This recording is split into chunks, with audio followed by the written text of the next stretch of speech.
मी कोणत्याही भोंदूला भेटले नाही, माझ्यावर तसे संस्कार नाही, अशोक खरातला भेटल्याचे आरोप नीलम गोरे यांनी फेटाळले. नीलम गोरे एवढ्या खोटं बोलत असतील असं वाटलं नव्हतं. प्रोटोकॉल मिळायच्या आधी त्या खरातला भेटल्या होत्या. त्यांच्यासोबत खरात भेटायला गेलेले साक्षीदार वेळ आल्यावर मी हजर करेन. तृप्ती देसाई यांचा आक्रमक पवित्रा. गोरेंना इतक्या वर्षात कधी कागद लागला नव्हता. नीलम गोरेंनी चिठ्ठी वाचून भाषण केलं. अंजली दमानिया यांचा नीलम गोरेंवर निशाणा. कर नाही त्याला डर कशाला, पोलिसांना वॉरंट कशाला काढायला लावता.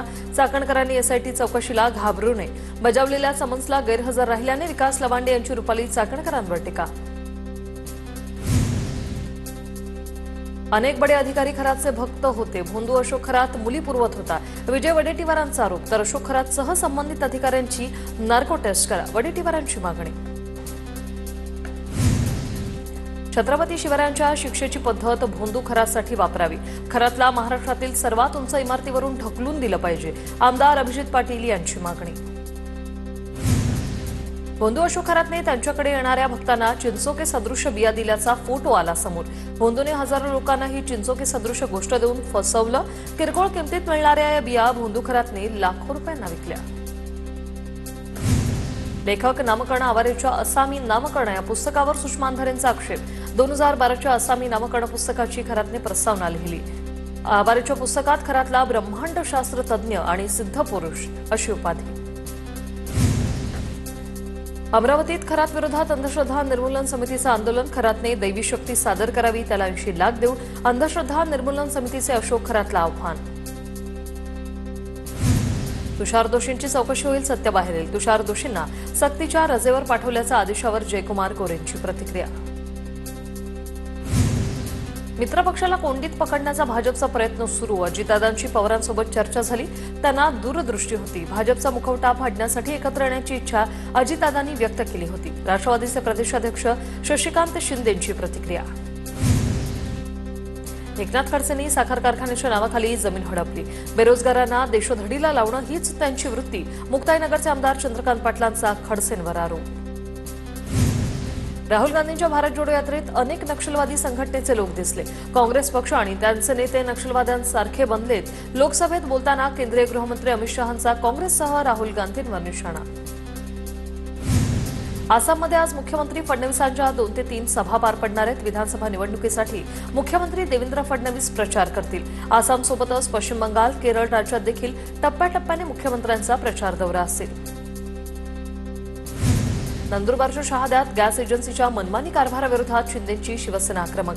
मनमानी करणाऱ्या गॅस एजन्सीवर कारवाई करण्याची तहसीलदारांकडे मागणी. गॅस बुक करून 15 दिवसानंतरही गॅस मिळत नसल्याने नागरिक हैराण. अश्विनी भिडेंकडून उपमुख्यमंत्री एकनाथ शिंदेंची भेट. अश्विनी भिडेंच्या भेटीआधी शिंदे आणि फडणवीसांमध्ये चर्चा. मुंबई पालिका आयुक्तपदासाठी अश्विनी भिडेंचं नाव चर्चेत. देशाच्या सर्व फोर्सेसमध्ये अनरेस्ट आहे. फोर्सेसची कमान नियंत्रणात आणण्यासाठी विधेयक आहे. The central armed police force विधेयकावर बोलताना राऊतांचं हे वक्तव्य.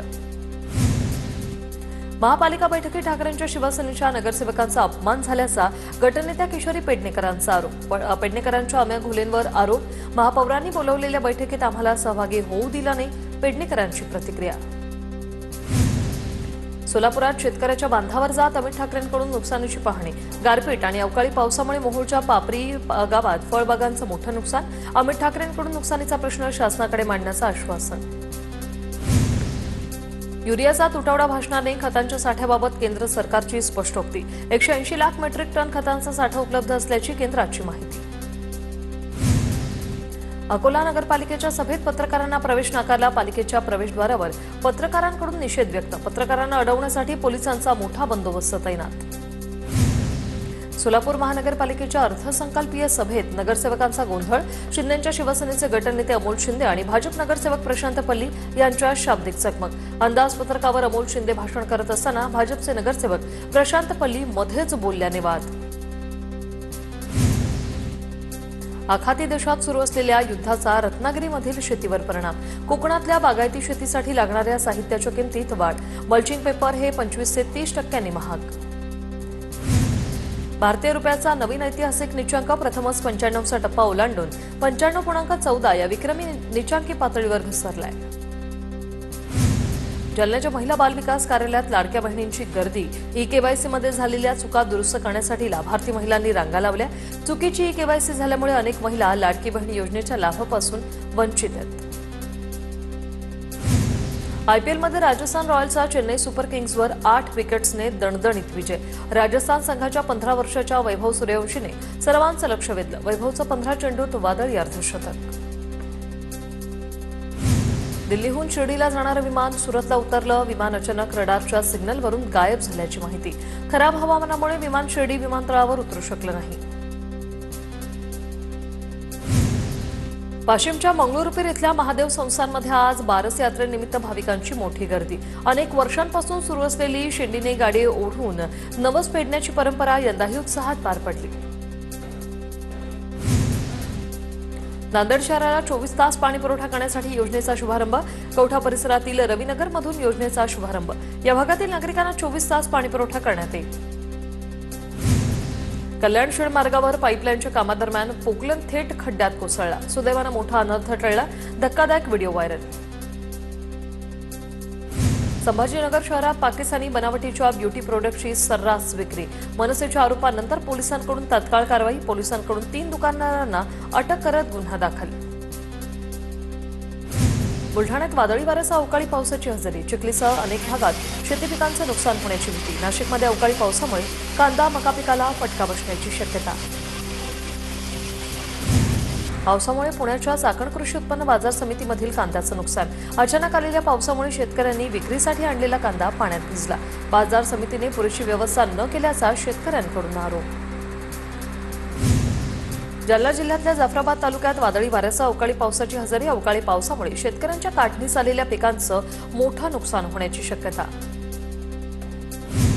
ठाण्यात 14 कोटींच्या थकबाकीमुळे केडीएमसीकडून आता वाधवा बोट प्रकल्प सील. नोटीस देऊनही रक्कम न भरल्याने केडीएमसीचा हा दणका. नाशिकच्या मालेगाव, मनमाड, सटाणा, कळवण परिसरात वादळी वाऱ्यासह पाऊस. कांदा, डाळिंब, मका पिकांना फटका बसण्याची शक्यता. अकोला जिल्ह्यासह शहराला जोरदार अवकाळी पावसाने झोडपलं. बोरगाव, मंजू, पातूर, बार्शी टाकळी परिसरात पावसाची हजेरी. पुण्याच्या भोर तालुक्यात वादळी वाऱ्यासह गारांचा पाऊस. यात्रेनिमित्त ग्रामदैवतेच्या मंदिरासमोर टाकलेला मंडप गारांच्या वजनाने कोसळला. नाशिकच्या सिन्नर तालुक्याला अवकाळी पावसाचा तडाखा. गारपिटीसह झालेल्या वादळी पावसामुळे शेतकरी हवालदिल. दुसरीकडे संभाजीनगरच्या पैठण शहरासह ग्रामीण भागातही वादळी वाऱ्यासह गारपिटीचा तडाखा बसला.